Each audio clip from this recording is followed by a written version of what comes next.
As Tom said, I'm Peter McCarthy. I'm the National StreamStats Coordinator. I sit in Helena, Montana, and I get the pleasure of working with a group of spectacular folks on the StreamStats team and all of the water science centers. Two of the folks on the StreamStats team, Kitty Kolb and Pete Steves, are doing additional presentations today. But I also get to work with folks like Greg and Elena and others who work with you at the cooperator level and figure out what's needed and how to bring that into StreamStats. So a lot of the presentation today on StreamStats is really about additional functionality that we have in StreamStats, some of our core functionality. I'm really trying not to focus on how to use StreamStats, but about the ecosystem of services that we provide within the StreamStats services. So with that, jumping over into today's topics. Again, what is StreamStats and who uses it? Most of you are aware of what StreamStats is, so I'll spend a little time on that. I'll talk briefly about how it's developed, and then I'm going to spend most of my time on my talk talking about the ecosystem of services. Really, what is StreamStats? We're talking about the core functionality here of what StreamStats does, and it's really taking those methods and that science that is done at the Water Science Center level within USGS and making that data and science easily available and useful to the user, making it so that you don't have to break out that planimeter and compute basin characteristics, but with the click of a mouse on a web application, you have basin delineations and you can compute basin characteristics, get streamflow statistics from stream gauges, and solve regression equations.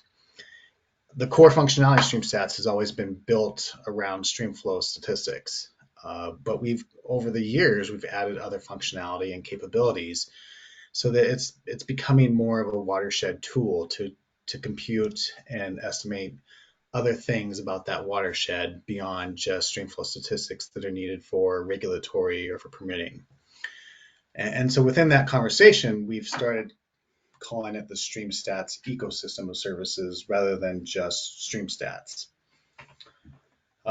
So within that ecosystem, we have a number of services. We have a number of clients. We have things that are hosted in the cloud. We have things that are hosted on premise. We have data prep tools. All of these things are mixed together in what I'm calling this ecosystem. Most of you are familiar with StreamStats. That's one of our clients. Behind StreamStats are services that allow you to delineate a basin or compute basin characteristics if you have a shapefile. Those services are built on modular applications or functionality that we can plug into other clients quickly and easily.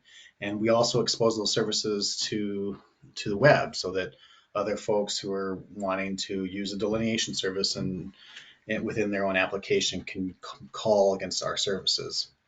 We also have a production batch processor that we serve on premise. We're actually currently moving that into the cloud. And then we have tool sets that we're building and setting up with a pipeline for data processing in a high computing power within the USGS. We call it Denali. So again, coming back to who developed StreamStats, the StreamStats team that I work with, we're really responsible for hosting the application, making sure all the pieces work, and then plugging in the science and the regression equations and the data sets that are developed locally at the Water Science Center level and with you, our cooperators. And so to that degree, the real work is being done at that Water Science Center level. The data, the analysis, the equations, all of that is really done at your local USGS office, again, with funding from you as our cooperators. So our charge, the StreamStats charge, is really to support the Water Science Centers to implement this data, the methods, and the functionality. Within the USGS, most of our funding for the StreamStats comes through appropriated funding, and it trickles through headquarters, water mission area, USGS funding mechanisms. And so through time, we're also trying to work within the water mission area and the new programs that are set up so that StreamStats is also a tool that can be used within the modeling efforts and the programs at the headquarters level, as well as be important to the water science centers. Taking a step back, looking CONUS-wide, traditional StreamStats is developed state by state. because our cooperators are usually state agencies that are funding that. And so every state has something a little different, different data sets, different resolution of data, different basin characteristics, explanatory variables may be different. And so because of that, we see innovations everywhere within StreamStats.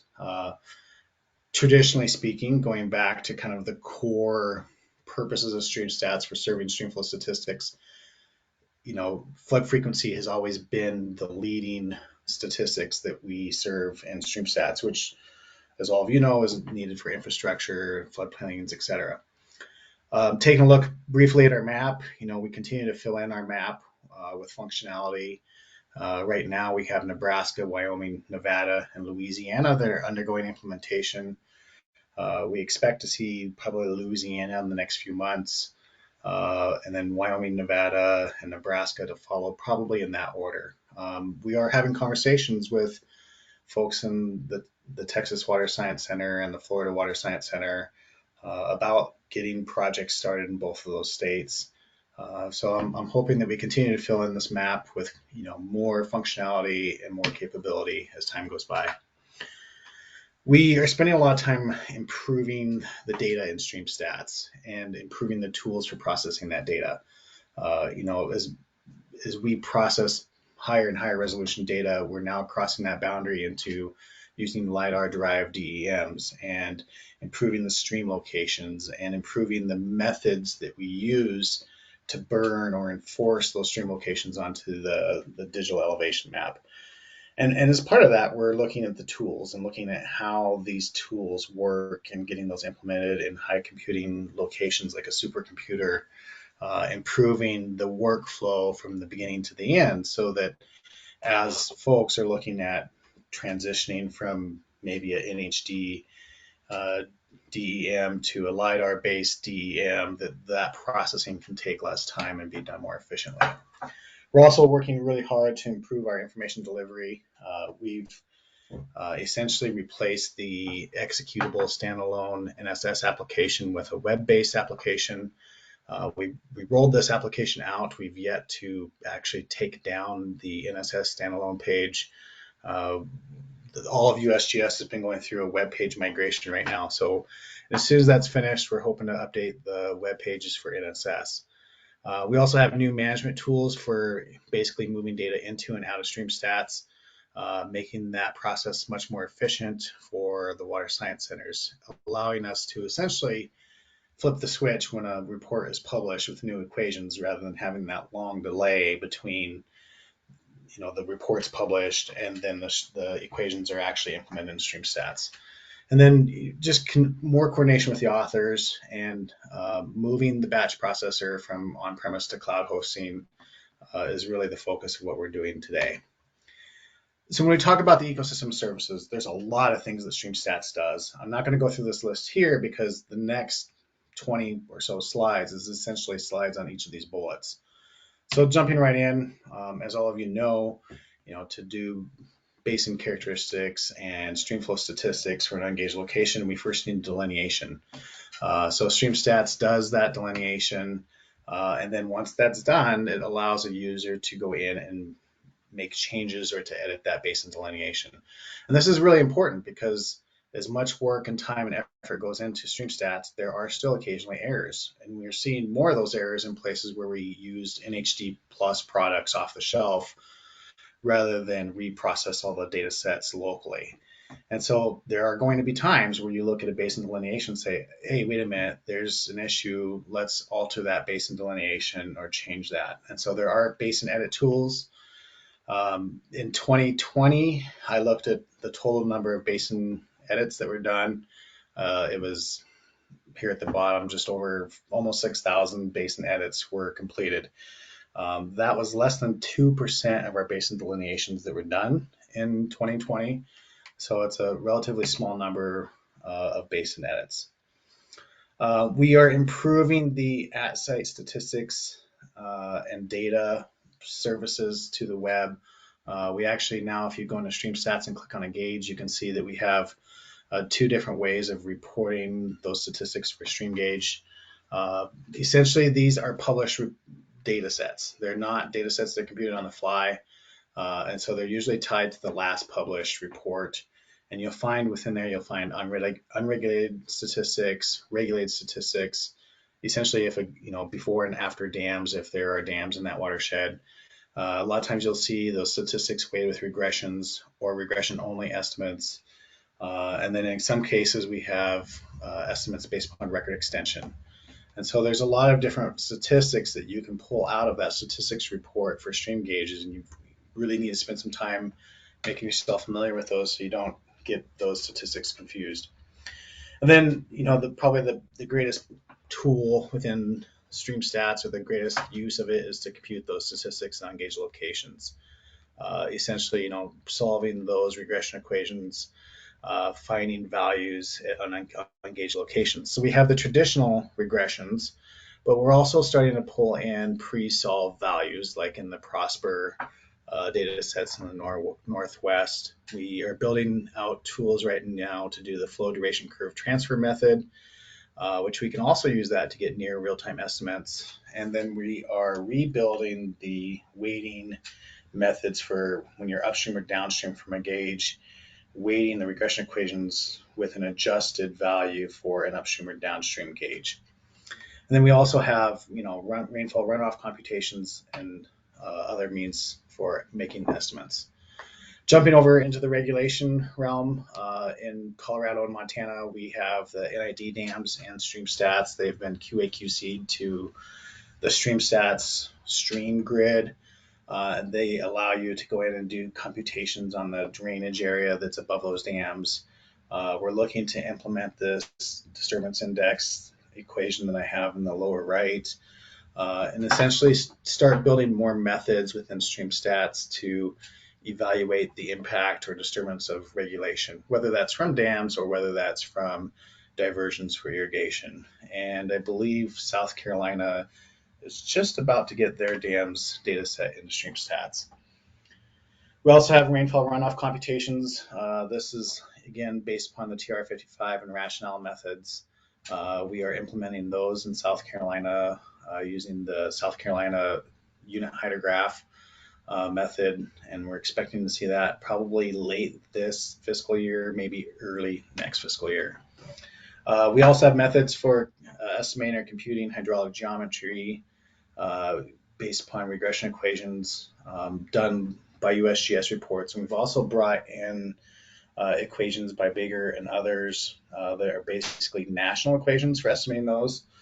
So you can start seeing those in your reports in the last couple of months in StreamStats.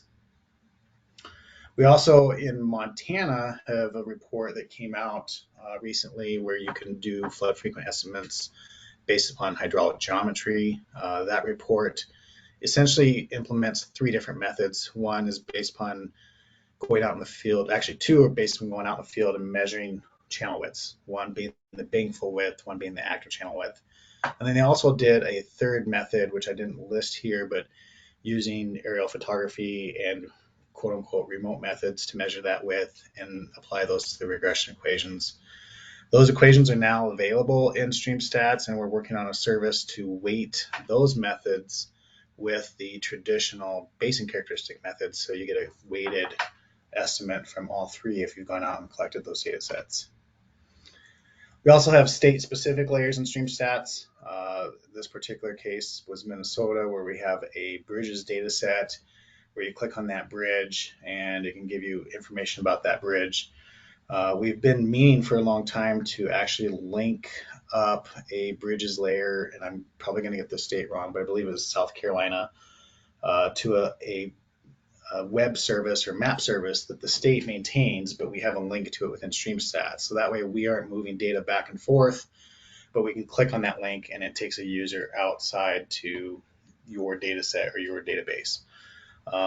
With time, we'd like to expand this, again, to bring in dams, diversion locations or diversions, and even as far as like culverts and culvert geometry information.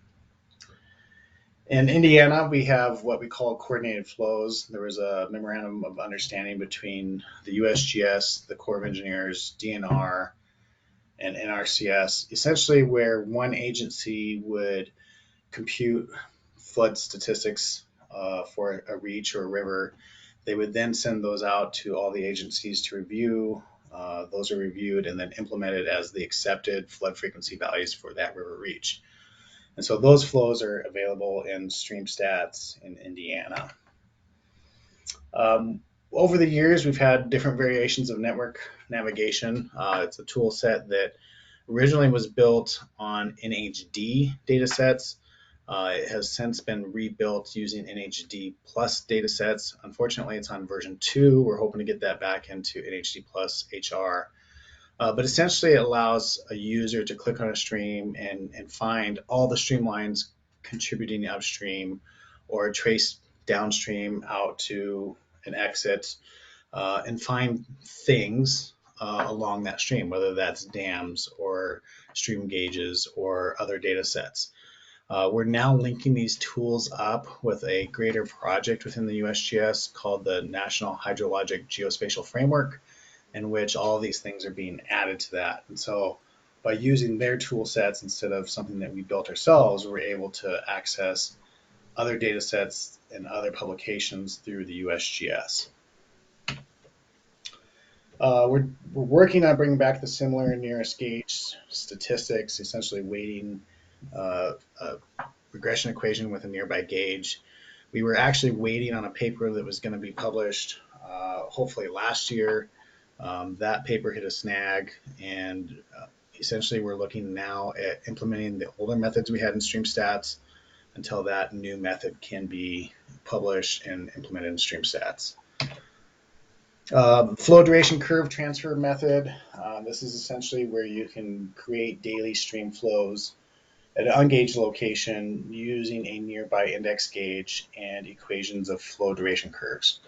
This method was developed first up in the Northeast in Massachusetts.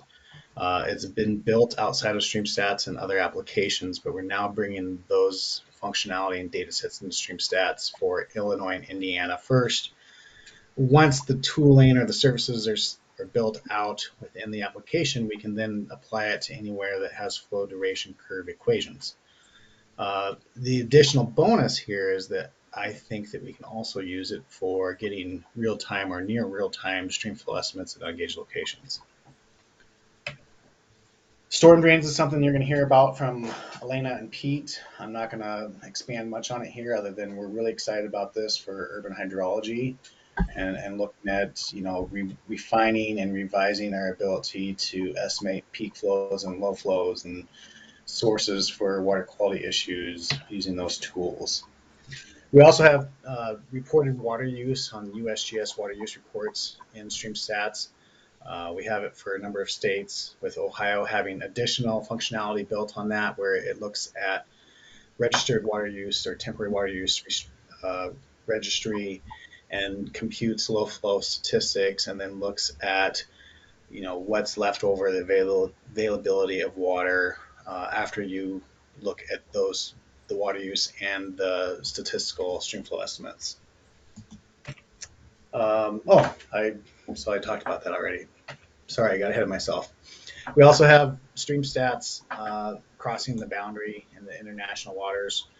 This is the Rainy River Basin in upper Minnesota and crossing into Ontario, where we have processed those data sets, again, Pete Steves actually, to incorporate the elevation data and streamflow data up in the Rainy River Basin. This allows users to compute statistics for areas up in Canada as well. I talked briefly about a pre-solved grids that are coming from Prosper, which is the probability of streamflow permanence.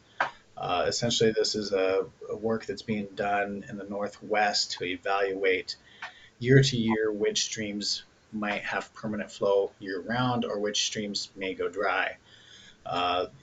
This is somewhat related to WOTUS, but is not the definition of WOTUS, but it allows folks to start really evaluating those streams which might not be perennial streams. In this particular study in the Northwest, they had 10 different years of data sets that you could go in and look at the probability of low flow for that year or probability of permanent flow for that year. And they also have the annual average condition. This project is actually being expanded into the upper Missouri River Basin. And they have some additional modeling and are looking to implement machine learning models, uh, quote unquote, real time, so that as new data sets or new information comes in on Streamflow, they can reprocess those trained models. We're hoping to, again, hit the map services of these pre-solved statistics and serve those through StreamStats. Just this year, we released a time of travel application. So this is a new client to the StreamStats ecosystem. It's an emergency response tool that provides rapid estimates of travel time in the downstream direction in the event of spills. And so a user can click on a stream. The services will go out and collect information about that stream, basin characteristics, and it will solve for a velocity. And then it uses that velocity to estimate, travel times downstream and or longitudinal dispersion of a contaminant along that stream. It's a beta product now. We released it essentially to evaluate stakeholder interests. We have funding to maintain it as a beta application, and we'll be looking in FY22 to find funding to continue to build it out and add services to that application. We've also been working on what we call a National StreamStats Application, essentially a underlying application that uses national NHD plus data sets through the USGS NHGF, the geospatial fabric realm. Essentially, this will allow a user to cross state lines and boundaries doing delineations and characteristics. We're really looking for this application to serve water mission area outputs from models and or national-based studies where equations are done at the national level with that NHD plus data set. We are exploring how we will host these data sets and whether we'll do it within the traditional means of StreamStats or whether we'll push it into something like map services where we query those data sets.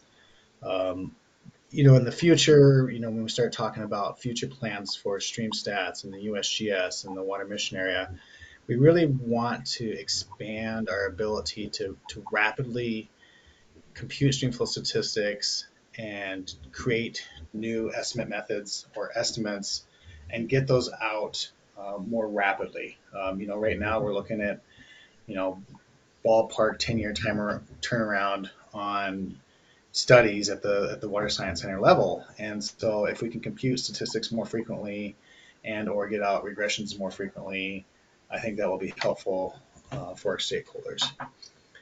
Within that National StreamStats application, we have been working on some tools called fire hydrology tools. Kitty Kolb has been the lead on that for the StreamStats team.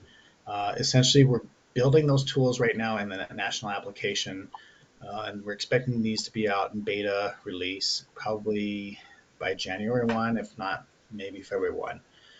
Essentially, these beta tools for the fire hydrology look at burned areas and allow users to look downstream from a burned area and figure out which streams or stream gauges are downstream that could be impacted, but also provides tools for estimating floods or flow values from rain events coming off those burned areas.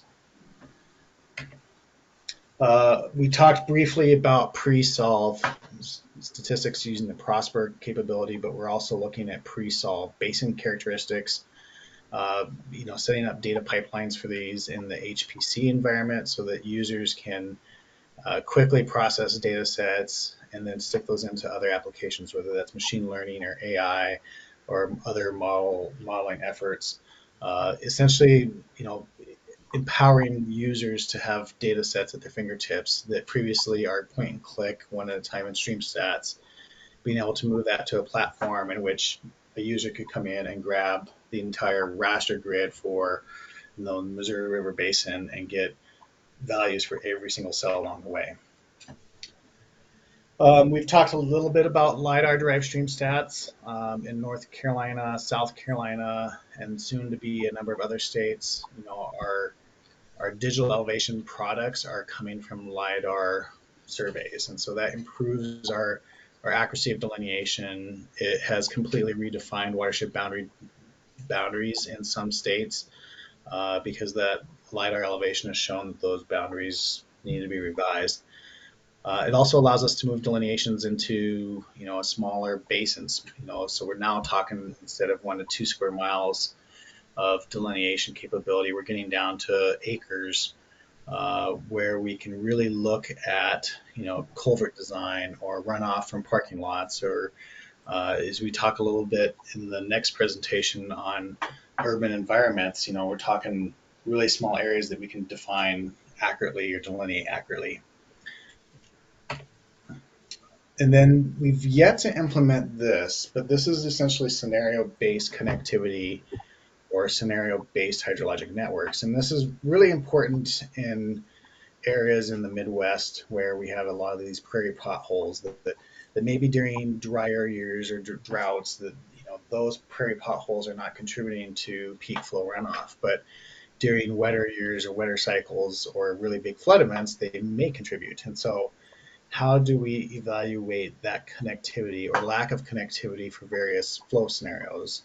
And we can do that by altering our networks and making those connections or not making those connections based upon the need. And so we're hoping that we can evaluate this in Wyoming. We have the data sets prepped. It's just a matter of making sure that we have the funding within the current project to do that evaluation. So that was my extremely quick review of the ecosystem of services. And with that, I'll turn it back over to you, Greg.